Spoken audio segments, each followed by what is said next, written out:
দর্শক, গাজীপুর থেকে গ্যাস সংকট নিয়ে সেখানকার সবশেষ অবস্থা জানাচ্ছেন সহকর্মী মোখলেসুর রহমান।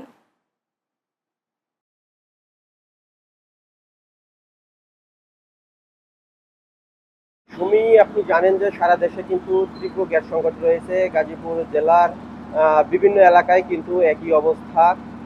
সিএনজি ফিলিং স্টেশনগুলিতে কিন্তু দীর্ঘ সারি লক্ষ্য করা গেছে। রাত 12টার পর থেকে ভোর 5টা পর্যন্ত কিন্তু সিএনজি স্টেশনগুলিতে গ্যাসের প্রেশার কিছুটা থাকায় কিন্তু তারা গ্যাস দিতে পারছেন। এছাড়া কিন্তু সারাদিনই কিন্তু বিভিন্ন যে সিএনজি ফিলিং স্টেশনগুলি রয়েছে সেগুলি কিন্তু বন্ধ রয়েছে, তাদের কার্যক্রম কিন্তু ব্যাহত হচ্ছে। ঢাকা টাঙ্গাইল এবং ঢাকা ময়মনসিংহ মহাসড়কের পাশে যে সিএনজি ফিলিং স্টেশনগুলি রয়েছে সেগুলিতে কিন্তু দীর্ঘ সারি কিন্তু যানবাহন যেগুলি রয়েছে সেগুলি কিন্তু দীর্ঘ সারি আমরা লক্ষ্য করেছি। এছাড়া সকাল থেকে কিন্তু সারাদিনই কিন্তু গ্যাসের প্রেশার কম থাকায় সিএনজি ফিলিং স্টেশনগুলি বেশিরভাগ সিএনজি ফিলিং স্টেশনগুলি কিন্তু বন্ধ রয়েছে। এছাড়াও আপনাকে আরেকটি বিষয় জানিয়ে রাখি, গাজীপুর কিন্তু শিল্প অধ্যুষিত এলাকা। গাজীপুরে ছোট বড় প্রায় 5,000-এরও অধিক কিন্তু শিল্প কলকারখানা রয়েছে। এর মধ্যে প্রায় 2,400টি ফ্যাক্টরিতে কিন্তু গ্যাস সংযোগ রয়েছে।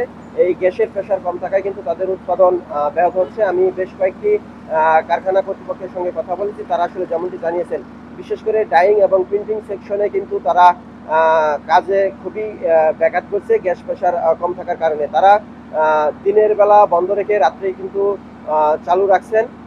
এই সমস্যা আসলে কবে নাগাদ সমাধান হবে সেটি কিন্তু আসলে বলতে পারছেন না কর্তৃপক্ষ। সুমি, এই ছিল গাজীপুর থেকে গ্যাস সংকটের সর্বশেষ তথ্য। দর্শক, জামালপুর থেকে যুক্ত হচ্ছেন সহকর্মী শামীম হোসেন। তিনি জানাচ্ছেন সেখানকার গ্যাস ও বিদ্যুৎ সংকটের সবশেষ অবস্থা।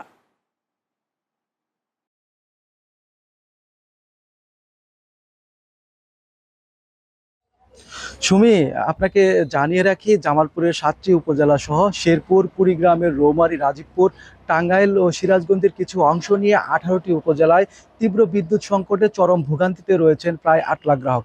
আমি জামালপুর পল্লী বিদ্যুৎ সমিতির মহাব্যবস্থাপক শাহিদুল ইসলামের সাথে কথা বলেছি। তিনি আমাকে জানিয়েছেন জামালপুরে প্রতিদিন প্রায় 160 থেকে 170 মেগাওয়াট বিদ্যুতের চাহিদা রয়েছে, কিন্তু জাতীয় গ্রিড থেকে তারা বিদ্যুৎ পাচ্ছেন মাত্র 60 থেকে 70 মেগাওয়াট বিদ্যুৎ। তবে জাতীয় গ্রিড থেকে যে বিদ্যুৎ পাচ্ছেন সেটি কিন্তু এই তুলনায় কিন্তু অনেকটাই কম। ফলে প্রতিদিন প্রায় 100 মেগাওয়াট ঘাটতি নিয়ে কিন্তু বিদ্যুৎ সরবরাহ করতে হচ্ছে কর্তৃপক্ষকে। আমি আরেকটু জানিয়ে রাখি, এর প্রভাবে দীর্ঘ সময় ধরে কিন্তু লোডশেডিংয়ে অতিষ্ঠ হয়ে পড়েছেন গ্রাহকরা। কোথাও কোথাও 16 থেকে 18 ঘন্টার বেশি বিদ্যুৎ থাকছে না বলে অভিযোগ রয়েছে।